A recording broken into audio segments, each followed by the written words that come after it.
Hello everyone, आज हम पढ़ेंगे 1935 का भारत शासन अधिनियम। इससे पहले हम बहुत सारे अधिनियम पढ़ चुके हैं, तो आज हमारी बारी है 1935 भारत शासन अधिनियम पढ़ने की।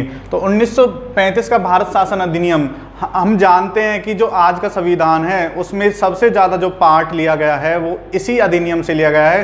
कम से कम अगर मैं कहूँ तो 70 से 80% जो भाग है 1935 के भारत शासन अधिनियम से लिया गया है। आइए शुरू करते हैं अपनी वीडियो।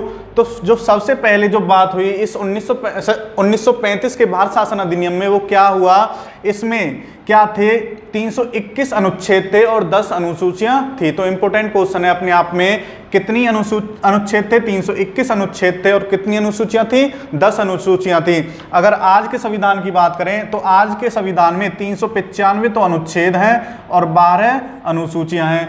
जब 1947 में भारत आज़ाद हुआ था तो उस समय भी अनुसूचियां कितनी थी, उस समय जो अनुसूचियां थी वो कितनी थी, 10 अनुसूचियां थी। और आज के टाइम में जो अनुसूचियां हैं वो कितनी हैं, 12 अनुसूचियां।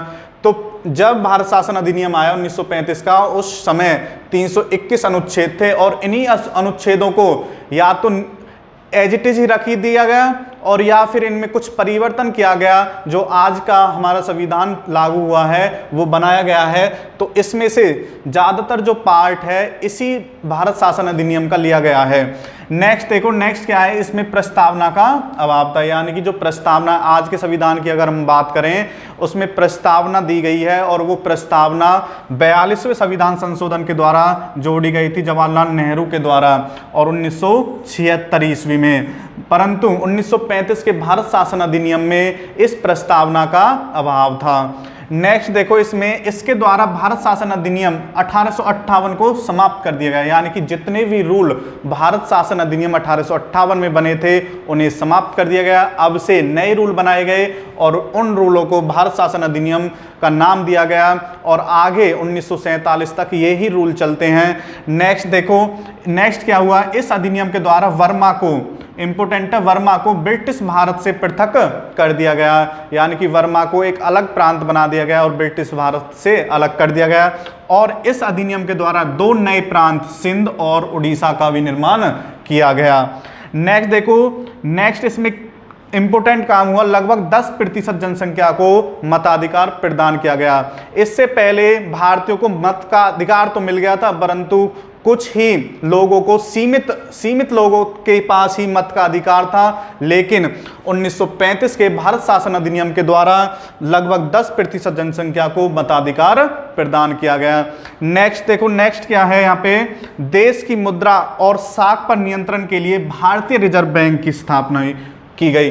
जो भारतीय रिजर्व बैंक की स्थापना है वो 1935 के भारत शासन अधिनियम के द्वारा की गई और 1935 में ही भारतीय रिजर्व बैंक की स्थापना हुई थी। 1 अप्रैल 1935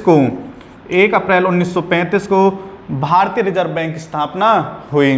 नेक्स्ट देखो, प्रांतों में द्वैध शासन की व्यवस्था को समाप्त कर दिया गया। अब जो द्वैध शासन है उसको समाप्त कर दिया गया और द्वैध शासन कहाँ पे लगाया गया, केंद्रों में। केंद्रों में द्वैध शासन को लगाया गया। जो प्रांतों में अब तक जो द्वैध शासन था वो प्रांतों में लगा हुआ था, लेकिन उसे समाप्त करके जो द्वैध शासन है वो केंद्र में लगा दिया गया। तो वैसे तो ये जो 1935 का भारत शासन अधिनियम है बहुत ही बड़ा है, बहुत ही विस्तृत है, लेकिन ये इसका छोटा सा ओवरव्यू था। जो इम्पोर्टेंट पॉइंट कलेक्ट किए हैं हमने बहुत ही महत्वपूर्ण है। तो ये था 1935 का भारत शासन अधिनियम। धन्यवाद।